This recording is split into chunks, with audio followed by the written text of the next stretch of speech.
আসসালামু আলাইকুম। শুভেচ্ছা জানাচ্ছি আমি মোহাম্মদ খালেদ সৌরভ। আপনাদের তথ্য ও যোগাযোগ প্রযুক্তি বিষয়ের ২য় পর্বে। প্রথম পর্ব ২য় পর্বে আমরা আলোচনা করব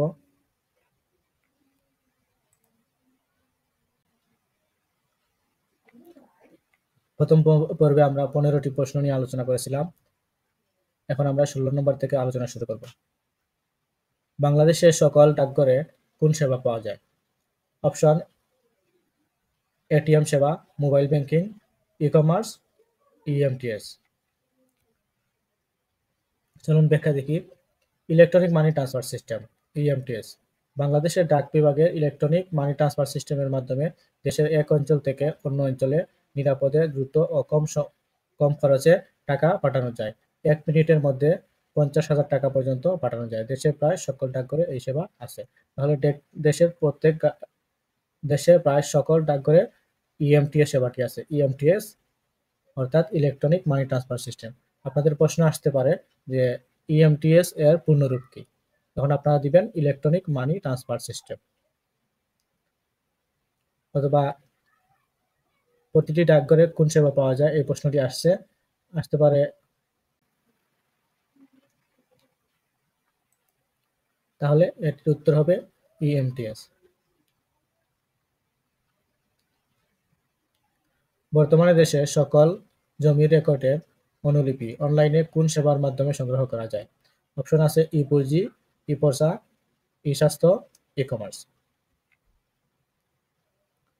বর্তমানে দেশে সকল জমির রেকর্ডের অনুলিপি অনলাইনে সংগ্রহ করা যায়, এটিকে বলা হয় ই-পর্চা। তাহলে উত্তর হবে ই-পর্চা। বর্তমানে এটি ই-সেবার আওতায় আসাতে আবেদনকারী দেশ বিদেশের যে কোনো স্থান থেকে নির্দিষ্ট ফি জমা দিয়ে পর্চা সংগ্রহ করতে পারেন। তাহলে এটির উত্তর হবে ই-পর্চা। এবং এখান থেকে আবার আরেকটি প্রশ্ন আসতে পারে যে ই-পর্চা কোন সেবার আওতায়? ই-সেবার আওতায়। এটি হচ্ছে ই-সেবার আওতায়।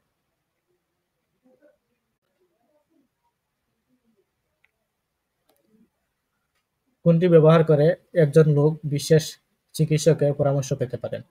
অপশন: ই-পর্জি, ই-পর্চা, টেলিমেডিসিন, ইএমটিএস। বিভিন্ন সরকারি স্বাস্থ্যকেন্দ্রে কর্মরত চিকিৎসকরা এখন মোবাইল ফোনে স্বাস্থ্য পরামর্শ দিয়ে থাকেন। দেশের যে কোনো নাগরিক মোবাইল ফোনের মাধ্যমে যে কোনো চিকিৎসকের পরামর্শ পেতে পারেন। এছাড়া দেশের কয়েকটি হাসপাতালে টেলিমেডিসিন চালু হয়েছে। এর মাধ্যমে রোগী হাসপাতালে না এসেও বিশেষজ্ঞ ডাক্তারের পরামর্শ নিতে পারেন। আর কোনটি ব্যবহার করে? টেলিমেডিসিন ব্যবহার করে। টেলিমেডিসিন ব্যবহার করে একজন রোগী চিকিৎসকের পরামর্শ নিতে পারেন ঘরে বসে।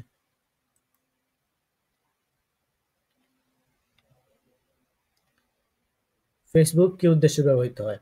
অপশন: ইমেইল করা, সামাজিক যোগাযোগ, ই-লার্নিং, আপডেট নিউজ। চলুন ব্যাখ্যা দেখি। ফেসবুক সামাজিক যোগাযোগ ব্যবস্থার একটি ওয়েবসাইট। ২০০৪ সালে ৪ ফেব্রুয়ারি মার্ক জাকারবার্গ তার অন্য বন্ধুদের নিয়ে এটি চালু করেন। বিনামূল্যে যে কেউ ফেসবুকের সদস্য হতে পারে।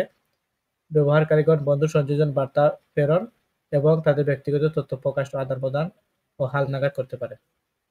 তাহলে ফেসবুক হচ্ছে সামাজিক যোগাযোগ ব্যবস্থার একটি ওয়েবসাইট। তাহলে ফেসবুক কি উদ্দেশ্যে ব্যবহৃত হয়? ফেসবুক সামাজিক যোগাযোগের জন্য ব্যবহৃত হয়। উত্তর হবে খ। তাছাড়া এখান থেকে প্রশ্ন আসতে পারে ফেসবুক কত সালে প্রতিষ্ঠিত হয়? ফেসবুক কত সালে প্রতিষ্ঠিত হয়? প্রশ্নের উত্তর হবে ২০০৪ সালে ৪ ফেব্রুয়ারি। তাছাড়া এখান থেকে আরেকটি প্রশ্ন আসতে পারে ফেসবুকের প্রতিষ্ঠাতা কে? তখন উত্তর হবে মার্ক জুকারবার্গ।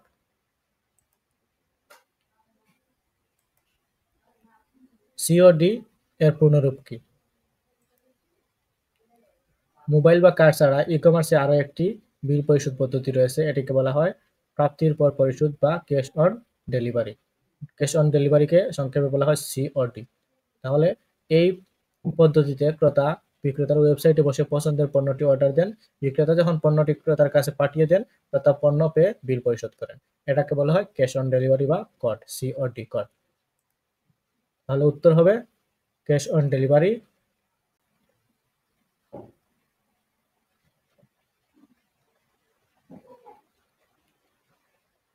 ই-কমার্সে কয় ধরনের প্রতিষ্ঠান লক্ষ্য করা যায়? অপশন ১, ২, ৩ এবং ৪। প্রচলিত বাণিজ্যের মতো ই-কমার্সে ২ ধরনের প্রতিষ্ঠান লক্ষ্য করা যায়। এক ধরনের প্রতিষ্ঠান কেবল নিজের পণ্য বিক্রয় করে, আবার কিছু কিছু প্রতিষ্ঠান অন্য অনেক প্রতিষ্ঠানের পণ্য বিক্রয় করে। তাহলে উত্তর হবে ২ ধরনের। ২ ধরনের ই-কমার্সের মাধ্যমে ২ ধরনের প্রতিষ্ঠান লক্ষ্য করা যায়।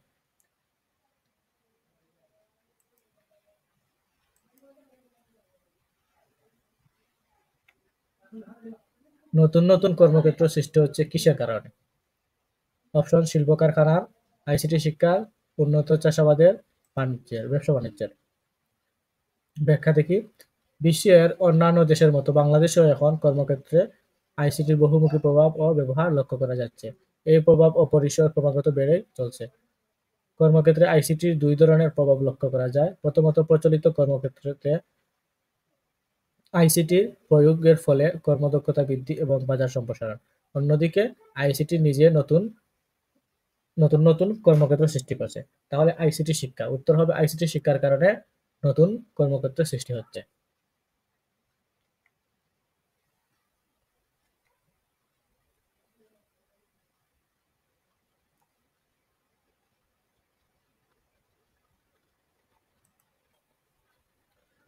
অনলাইনে পণ্য অর্ডার করা এবং মূল্য পরিশোধের জন্য প্রযুক্তিতে যে উপাদানগুলো দরকার: ১, ইন্টারনেট, ২, কম্পিউটার বা মোবাইল, ৩, টেলিভিশন। নিচের কোনটি সঠিক? চলুন ব্যাখ্যা দেখি। অনলাইনে পণ্য কিনে মোবাইল ব্যাংকিং এর মাধ্যমে পণ্যের মূল্য পরিশোধ করা যায়। ডেবিট বা ক্রেডিট কার্ডের মাধ্যমে এই মূল্য পরিশোধের সুযোগ রয়েছে। এর জন্য প্রয়োজন ইন্টারনেট এবং মোবাইল বা কম্পিউটার। এছাড়া পণ্য হাতে পেয়ে মূল্য পরিশোধ করা যায়। তাহলে এখানে যে অপশনগুলো আছে কোনগুলো দরকার? যে প্রয়োজন হচ্ছে ইন্টারনেট এবং মোবাইল বা কম্পিউটার। টেলিভিশনের কোনো দরকার নাই, কিন্তু টেলিভিশন দিয়ে কোনো পণ্যের মূল্য পরিশোধ করা যায়, এটা আপনারা সবাই জানে। তাহলে উত্তর হবে ১ ও ২। ডিজিটাল বাংলাদেশের পিছনের মূল উদ্দেশ্য হলো: ১, গণতন্ত্র, ২, স্বচ্ছতা, ৩, মানবাধিকার। নিচের কোনটি সঠিক? গুড গভর্নেন্স বা সুশাসনের জন্য দরকার স্বচ্ছতা ও জবাবদিহিতামূলক ব্যবস্থা। ডিজিটাল ব্যবস্থা প্রচলনের ফলে সরকারি ব্যবস্থাসমূহকে আধুনিক ও যুগোপযোগী করার পাশাপাশি সরকারি ব্যবস্থাসমূহ স্বচ্ছতা ও জবাবদিহিতা নিশ্চিত করা সম্ভব। এর ফলে নাগরিকের হয়রানি ও বিড়ম্বনা অবসান ঘটে এবং দেশের সুশাসনের পথ নিষ্কণ্টক হয়। শাসন ব্যবস্থা ও প্রক্রিয়ায় ইলেকট্রনিক বা ডিজিটাল পদ্ধতি প্রয়োগী হচ্ছে ই-গভর্নেন্স।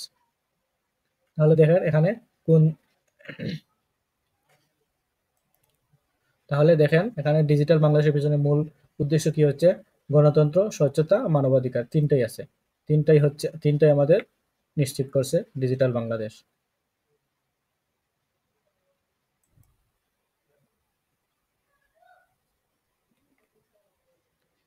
এডা লাভলেস সম্পর্কে কোনটি সঠিক? চলুন আমরা আগে এডা লাভলেস সম্পর্কে জানি।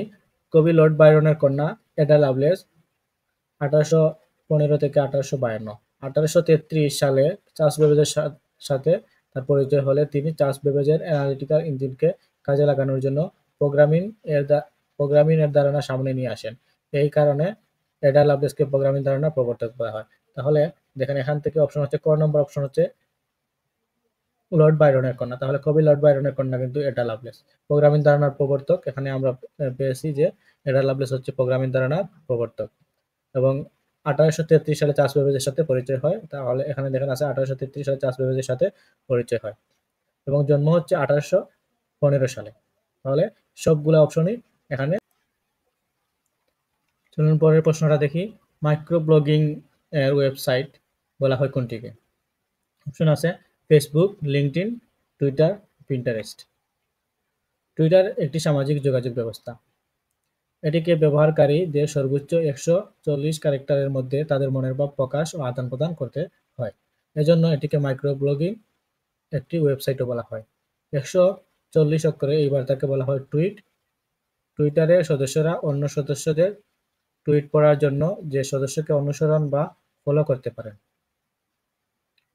কোনো সদস্যকে যারা অনুসরণ করে তাদেরকে বলা হয় ফলোয়ার বা অনুসারী। তাহলে মাইক্রোব্লগিং ওয়েবসাইট কোনটি? এখানে হচ্ছে টুইটার হচ্ছে একটি মাইক্রোব্লগিং ওয়েবসাইট। টুইটারকে বলা হয় মাইক্রোব্লগিং ওয়েবসাইট এবং এটির মাধ্যমে 140টি অক্ষর লেখা যায়, 140টি অক্ষর লিখে পোস্ট করা যায় অথবা মেসেজ পাঠানো যায়। আর এই 140 অক্ষরের বার্তাকে বলা হয় টুইট। প্রশ্ন আসতে পারে যে 140 অক্ষরের বার্তাকে কি বলে? 140 অক্ষরের বার্তাকে বলা হয় টুইট। তাছাড়া আসতে পারে যে ফলোয়ার কি? ফলোয়ার হচ্ছে কোনো সদস্যকে যারা অনুসরণ করে তাদেরকে বলা হয় ফলোয়ার বা অনুসারী। তাছাড়া আরো একটি প্রশ্ন আছে এখানের মধ্যে যে টুইটার হচ্ছে একটি সামাজিক যোগাযোগ ব্যবস্থা। নিচের কোনটি সামাজিক যোগাযোগ ব্যবস্থা দিয়ে দিতে পারে? তখন অপশনগুলোর মধ্যে থাকতে পারে টুইটার।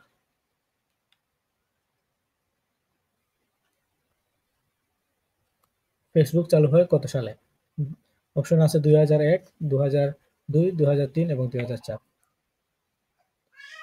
ফেসবুক ফেসবুক সামাজিক ব্যবস্থার একটি ওয়েবসাইট। 2004 সালে 4 ফেব্রুয়ারি মার্ক জাকারবার্গ তার অন্য বন্ধুদের সাথে নিয়ে এটি চালু করেন। বিনামূল্যে যে কেউ ফেসবুকের সদস্য হতে পারে। এই এই প্রশ্নটা আমরা আগেও পেয়েছিলাম। এটা হচ্ছে 2004 সালে প্রতিষ্ঠিত হয় ফেসবুক।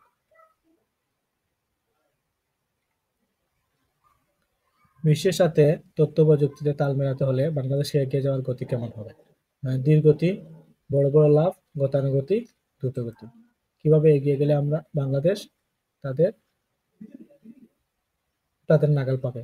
প্রযুক্তি প্রসারের একটি সুন্দর দিক হচ্ছে কোনো দেশ বা জাতি একটি নির্দিষ্ট প্রযুক্তিতে পিছিয়ে থাকলে সব সময় তাদেরকে পিছিয়ে থাকতে হয় না, বড় বড় লাভ দিয়ে অন্যদের ধরে ফেলা যায়। তাই বাংলাদেশে তার সর্বশক্তি দিয়ে সামনে এগিয়ে অন্য দেশের সবার সমান হওয়ার চেষ্টা করছে। তাহলে বড় বড় লাভকে বলা হয় লেফট ফ্রগের মাধ্যমে অন্যান্য দেশের কাছাকাছি চলে যেতে পারবে বাংলাদেশ।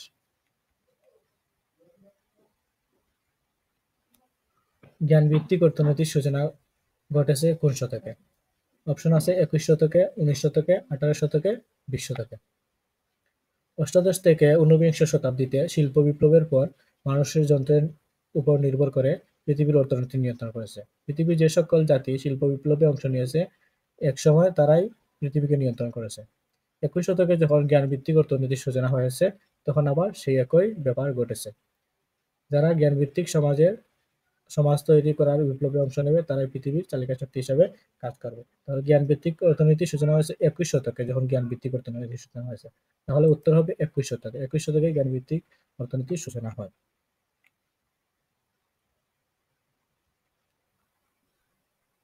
ডিজিটাল বাংলাদেশ রূপকল্প বাস্তবায়নের জন্য গুরুত্ব দেওয়া হয়েছে। কোনগুলোতে গুরুত্ব দেওয়া হয়েছে? দেখেন, ডিজিটাল বাংলাদেশ রূপকল্প বাস্তবায়নের জন্য সরকার 4টি সুনির্দিষ্ট বিষয়ে গুরুত্ব দিয়েছে। সেগুলো হচ্ছে মানব সম্পদ উন্নয়ন, জনগণের সম্পৃক্ততা, সিভিল সার্ভিস ও দৈনন্দিন জীবনের তথ্য প্রযুক্তি। তাহলে এই 4টা অপশনই আছে যে এখানে মানব সম্পদ উন্নয়ন, সিভিল সার্ভিস ও জনগণের সম্পৃক্ততা, জনজীবনের তথ্য প্রযুক্তি। তাহলে এখান থেকে হবে 3টা অপশনই হবে সঠিক।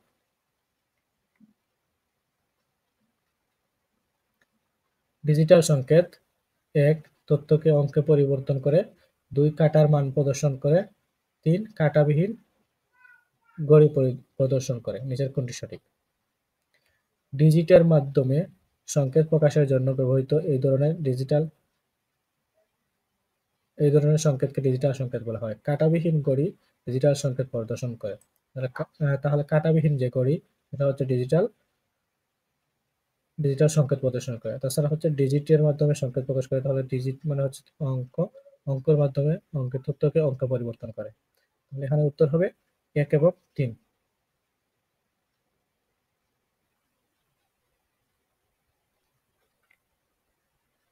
অ্যানালগ সংকেতের উদাহরণ: 1 তাপমাত্রা নির্ণয়, 2 বৈদ্যুতিক ভোল্টেজ নির্ণয়, 3 কাঁটাবিহীন ঘড়ির সময় নির্ণয়। নিচের কোনটি সঠিক?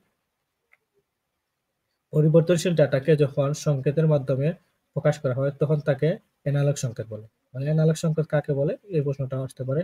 এনালগ সংকেত হচ্ছে পরিবর্তনশীল ডাটাকে যখন সংকেতের মাধ্যমে প্রকাশ করা হয় তখন সেটা হচ্ছে এনালগ সংকেত।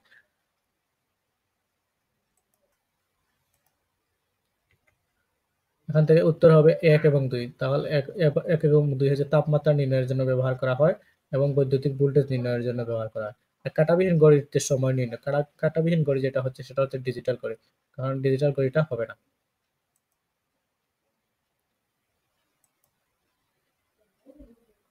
কম্পিউটারে বিশাল পরিমাণ তথ্য সম্ভব কম্পিউটারে বিশাল পরিমাণ তথ্য রাখা সম্ভব হয়েছে ১ সিডি-রম, ২ ডিভিডি-রম, ৩ পেন ড্রাইভ। নিচের কোনটির মাধ্যমে? এখান থেকে উত্তর হবে সিডি-রম এবং ডিভিডি-রম। এটা বের হওয়ার পর তথ্য তথ্যকে সংগ্রহ করা, বিশাল পরিমাণ তথ্য সংগ্রহ করা সম্ভব হচ্ছে। উত্তর হবে ১ এবং ২।